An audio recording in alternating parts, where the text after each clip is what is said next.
Well, good morning, everyone. Happy Friday morning to you. Welcome back to Morning Musings. Hey, do you realize that May is almost half over? My wife and I were talking about this just a day or so ago, and it's like, wait a minute. Uh, the year just got started, and we're already almost half over. Ah, my goodness gracious. So, anyway, once again, pardon me. Welcome back to Morning Musings. This is video, according to my count, this is video something like number 21 in my response to Gregg, my friend Steve Gregg, in his book, and I'm trying to keep my fingers at the appropriate places here, don't know if I can, entitled Why Not Full Preterism? And again, I'm trying to keep my fingers at the appropriate places so that I won't lose track here. But I've been sharing with you, I shared with you for 3 videos, the very, very troubling issue that Steve Gregg seemingly has no problem whatsoever claiming that the apostles of Jesus could very well have been wrong in their comments about the timing of the coming of the Lord. He says in the book, I gave you the page numbers. If Peter, 1 Peter chapter 4, if Paul, 1 Corinthians chapter 7, if they were affirming that the end of time was near, then they were clearly wrong. Well, ladies and gentlemen, this assumes that there's an end of time, and it assumes that Peter and John and Paul would have predicted such an event, or that they did predict such an event. You see, it's the foundational presuppositions and the very, very common petitio principii, that's probably not pronounced correctly, type of argumentation. What is petitio principii? It is begging the question. Pardon me. It is assuming that the comments that you are making are correct and true and valid without actually proving them to be true and valid and proper. So, this question of whether or not the apostles could be wrong strikes, honestly, it strikes at the very foundation of the entirety of his book. If the apostles could be wrong in regard to the timing of the coming of the Lord, why could they not also be wrong as to the nature of the coming of the Lord, and Steve Gregg be completely wrong in his understanding about their teaching about the nature of the coming of the Lord? See, Gregg is arguing, well, no, we can trust the apostles when they argued that the Lord was going to come literally, visibly, bodily at the end of time, although he doesn't prove that to be the case, but we can trust them on that. They could not be wrong on that. But you know what? They could be wrong as to the timing of the coming of the Lord. Now, where's the logic in that? Where's the probative value of that? Okay, all of that said, we come to his discussion of the chapter heading is, and his chapter 7 begins on page 123, entitled The Resurrection According to Scripture and History. And I'm going to jump right to page 125, and I've even got some cheat sheets here this morning that as I recalled my 2-day formal public debate that was held in Denver, Colorado. It was organized by my friend Mike Zeman. And Mike did a fantastic job of organizing that, by the way. Nonetheless, Steve and I had a debate in Denver, 2013. One of the things that I argued was that Paul said, Acts chapter 24, 14 and following, 13 and following, that he taught nothing but what was found in Moses, the law, and the prophets. And he said, I believe all things that are found in the law and the prophets, and there is about to be a resurrection of the just and the unjust. Now, I was literally stunned. I have to admit, I was literally stunned when Steve got up and responded by saying, I believe that Don is misrepresenting what Paul said.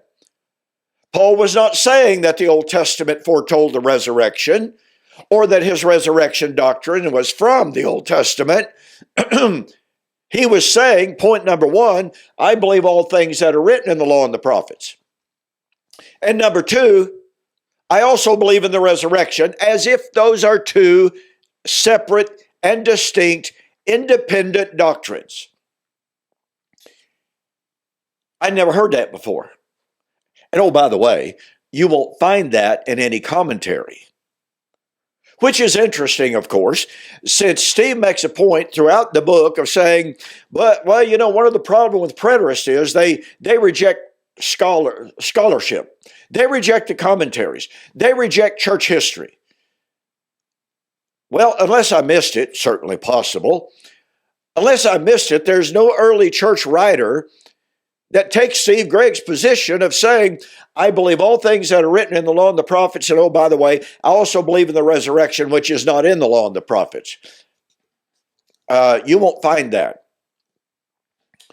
And so, I lost my place after all. Okay. Let me get back over here. There we are. Now, you see, this concept that Steve has, that the resurrection is not predicted in the Old Testament. Now, some of you may have read his earlier comments there in chapter 7, and you go, so wait a minute, Don, you're falsely accusing Steve. Now, wait just a minute. Before you make that accusation against me, listen to Steve's own words on page 346. Then we will go back to chapter 7, and I'm going to show you a direct and blatant contradiction in Steve Gregg's own teaching regarding the source of the New Testament doctrine of the resurrection. Okay? On page 346, Steve points out, of course, that I had argued in the debate that the Old Testament was the source of all New Testament teaching concerning the resurrection. And once again, he denied that. Now notice, page 346. We know that Paul taught many things that were not found in Moses or the prophets, including most of the teaching found in his epistles. Well, first of all, let me just simply say, we know no such thing. And the only thing that Gregg argues to support that is a falsehood. And I'll illustrate that as we go. He did not mean in Acts chapter 24, 25, 26, he did not mean to give Agrippa the impression that he never taught anything which was previously unknown to the Jews. It is true that he defended some of his points by appeal to earlier scriptural authority. What earlier arguments, what doctrines did Paul appeal to the Old Testament for his authority? Well, once again, Acts 24. Now, mind you, ladies and gentlemen, this is critical. In Acts chapter 24, 13 and following, this I confess to you that after the way that they call a sect, so worship I the God of my fathers, our fathers. Who was that? Old Covenant Israel. Believing all things. Now, what is Paul on trial for? Is Paul on trial for teaching the establishment of the church on Pentecost? No, not directly. Is Paul on trial for teaching that God was going to come in judgment? No. And oh, by the way, the Old Testament is quite clear that God would come in judgment. The Jews never denied that. That was found in the Old Testament. Isaiah 64 through 66.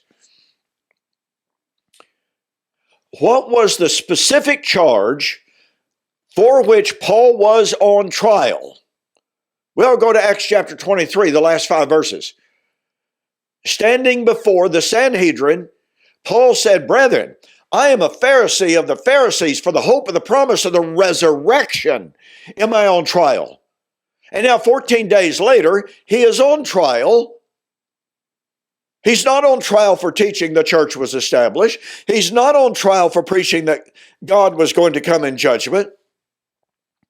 He's not on trial for preaching about the end of the age. The specific charge against Paul is the resurrection. And he says, "I believe all things that are written in the law and the prophets." What's he doing? He's defending himself in regard to the resurrection. And he says, in regard to the charges against me, I believe what's taught in the law and the prophets. There's about to be resurrection of the just and the unjust. Now, as a very quick primer here, as a very quick hint, where might Paul have gotten his doctrine of the resurrection of the just and the unjust? Oh, well, I don't know. Daniel chapter 12, verse 2. Many of those who sleep in the dust of the earth, some to everlasting life, some to everlasting condemnation. Who's he talking about? Oh, the just and the unjust. Because you see, the just would arise to everlasting life, the unjust to everlasting condemnation. That's where Paul got his doctrine. The only place in the Old Testament that emphatically teaches resurrection of the just and the unjust is Daniel chapter 12. But here's what just hang on. Hang on, I got something for you. So, here is Gregg teaching in his book, page 346. We know that Paul taught many things that are not found in Moses and the prophets, including most of the teachings found in his epistles. He did not mean to give Agrippa the impression that he never taught anything which was previously unknown to the Jews. It is true, let me reiterate that again, that he defended some of his points by appeal to earlier scriptures. Yes, Moses, the law, and the prophets. Yet, boy, you got to catch the power of this, ladies and gentlemen. He also plainly claimed that his favorite topic, the church as the body of Christ, was a mystery that had never been revealed in the Old Testament times and had only been recently revealed to the apostles and the prophets.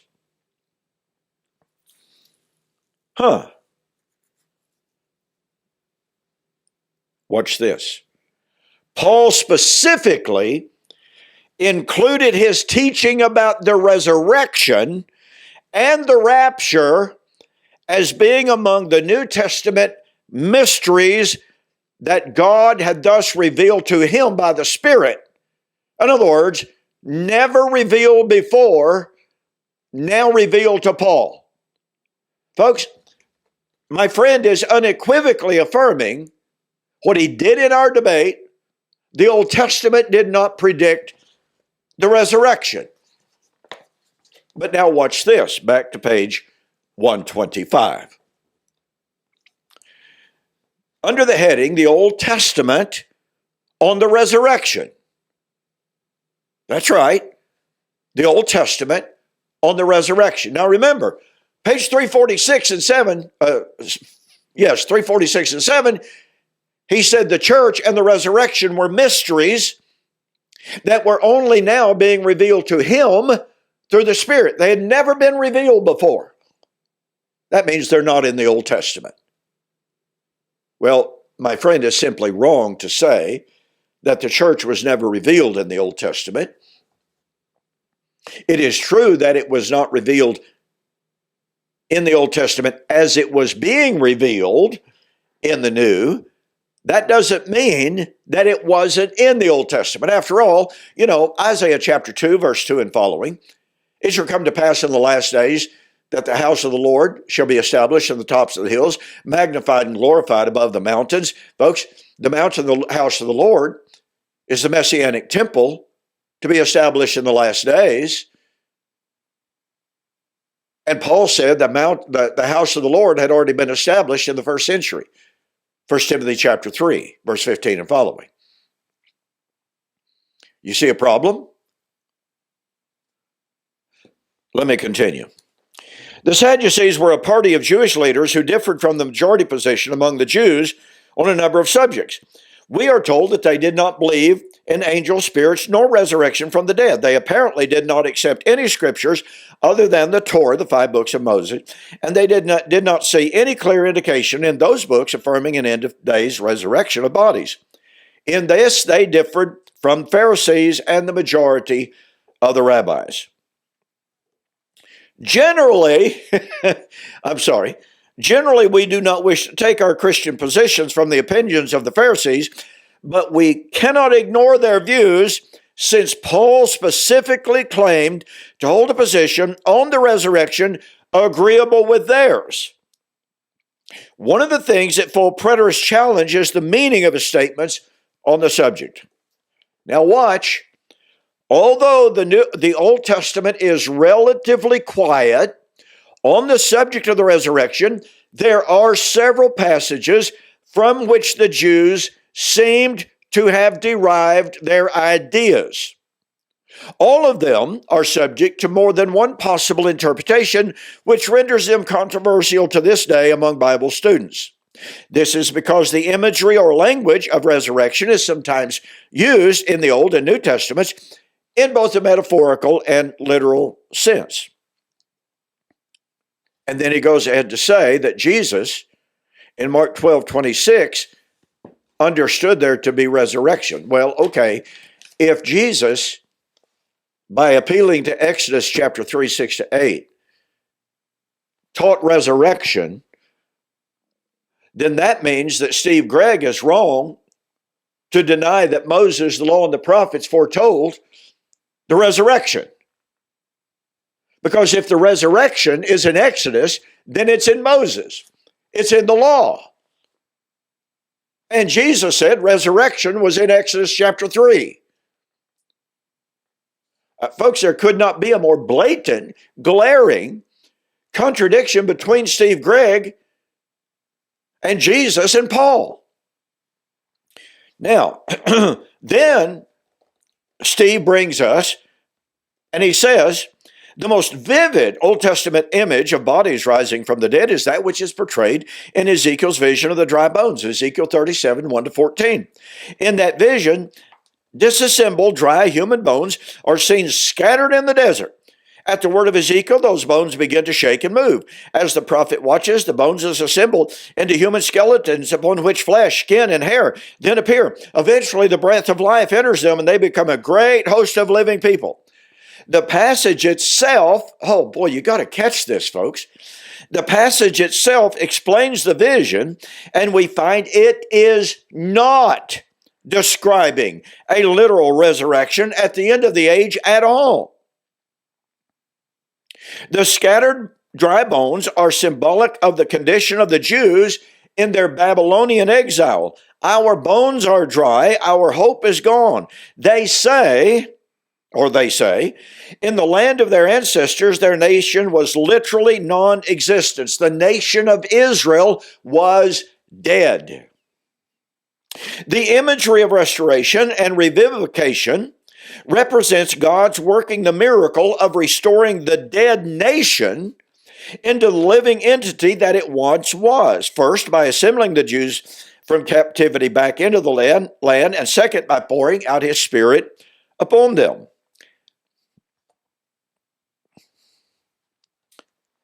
So, one of the most vivid Old Testament prophecies of resurrection is Ezekiel 37, with bodies coming back to life. And yet, Steve Gregg admits it did not predict physical resurrection of bodies. Then, he brings us to Job, chapter 19. And he quotes, "For I know that my Redeemer lives," I'm on page 127 now, "and he shall stand at last on the earth.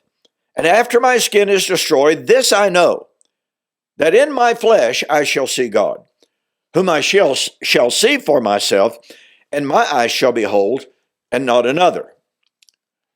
And Steve offers this.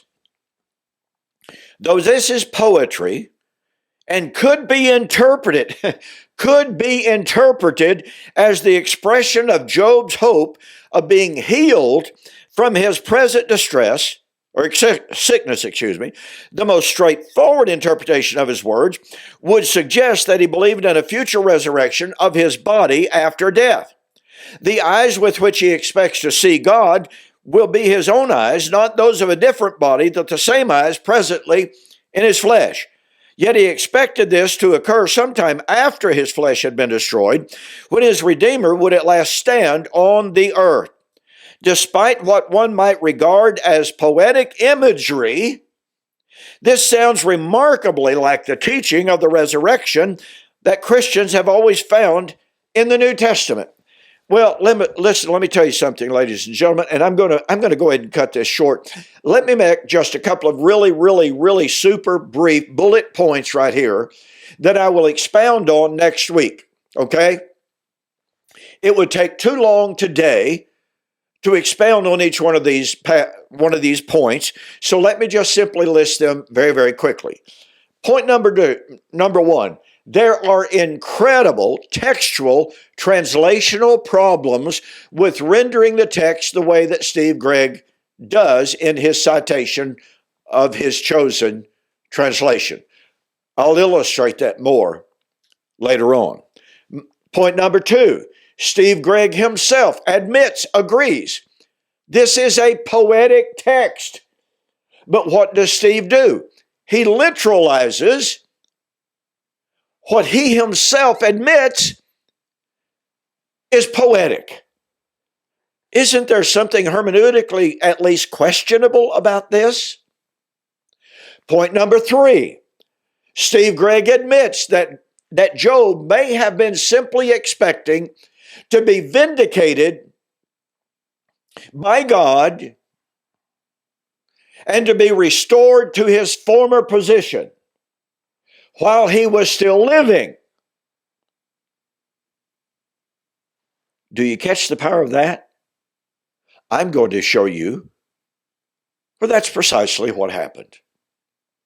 Point number four, as I will point out next week, there are at least 4 passages in the book of Job in which Job says he would never come out of the grave. You know, it's amazing to me that these passages in the book of Job are virtually ignored by the commentaries. Virtually ignored.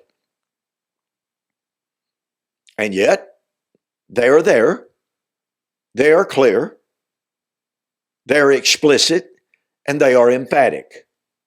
Job said he was going to the grave from which he would never return. Never return. I'll share those verses with you next week. In the meantime, I'm out of time for today. I've got more citations and quotations directly from Steve's book. I hope that you, and look, I really appreciate all the wonderful, kind, and supportive comments in regard to my review of Steve's book. I hope no one takes anything that I'm saying as a personal attack against Steve. He's a great guy. I believe he's an honorable man. He has had the courage to change from dispensationalism to amillennialism. That says a whole lot about his courage and integrity. I just believe that he's incredibly inconsistent, as I've demonstrated to you today from his own book. On the one hand, the Old Testament predicted resurrection. On the other hand, the Old Testament did not predict the resurrection because resurrection was not found in the Old Testament. It's a New Testament revelation given to Paul and the apostles. I'm sorry, folks. That is a blatant, massive, inescapable contradiction. It is unget-overable. Okay? Thank you for joining me. Now, on this entire issue of resurrection, folks, be sure to get a copy. Take advantage of my May 2023 U.S. Orders Only special. The resurrection of Daniel chapter 12, verse 2. You're going to be amazed at what Steve Gregg believes about that passage. And we shall meet him in the air, the wedding of the King of Kings. If you purchase these books separately and paid separate shipping, guess what? They would cost you $57. For the month of May 2023, U.S. Orders Only, total delivered price for both books. And again, U.S. Orders Only, total delivered price, $39.95. Go to my website, DonKPreston.com, BibleProphecy.com. There's a wonderful tab right up at the very top. Click on it, order the books, and believe you me, you'll be glad you did. You have a fantastic weekend. I'll see you on Monday.